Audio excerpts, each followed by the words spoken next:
As many people are aware, I've interviewed many royal associates over the years. These are people, of course, that have worked very closely with the British monarchy. Some do the honourable thing and, remain very quiet. Others, of course, exploit their association beyond all realm.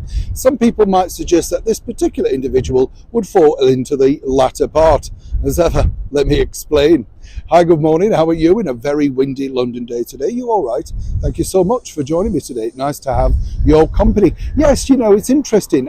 You know what I mean. I told you recently how I very nicely bumped into Tom Parker Bowles on the tube, and he's such a discreet man. Doesn't say anything, nothing untoward. Of course, it's the people that have been associated with the British monarchy that rush off and write tell-all books, even though nobody's really particularly interested. I always laugh as well the way they pull these people in who last worked for the royal, say, over 25 years ago, and are suddenly giving expert opinion on something that happened the other week. You think, really, in this new world, what would you truly know? But that could just be me. One, of course, who's made a big career, some people might suggest, of his association with the British monarchy was no other than the former tray carrier, Paul Burrell. Apparently, according to him, although nobody else ever heard him being referred to as that, Princess Diana's rock.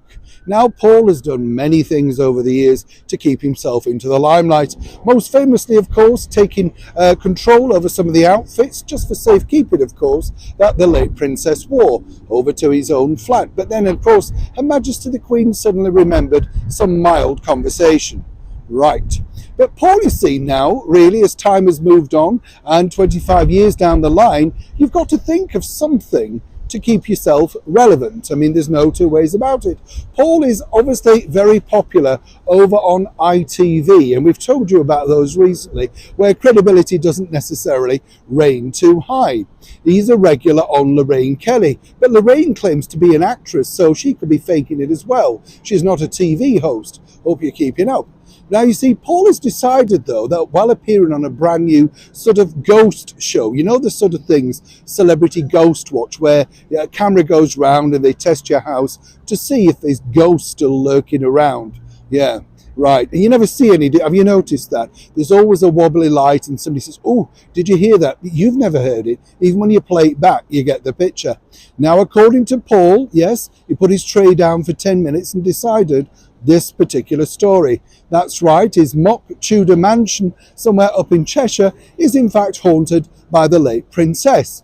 Now, according to, people, apparently, that's never actually been visited by the late princess. Confusing, I'm sure you'll agree. More importantly, of course, this is a TV show and Paul needs to make sure that he remains, as I say, relevant. He recently stripped off for the full Monty, allegedly picking up 10k for his appearance, even though it was, as I say, for charity. I know, amazing. Now, what I wanted to ask you is, do we truly believe that this mansion is, haunted by the late and beautiful Princess Diana? Could Paul possibly be having a bit of a senior moment and not realizing, of course, that it's not necessarily relevant in the 21st century to exploit the dead in such a terrible way? Either way, he made the headlines again, and seemingly, for a former royal servant, he seems very happy. No doubt the phone call from Lorraine will be minutes away. Neil Sean in the very heart of London.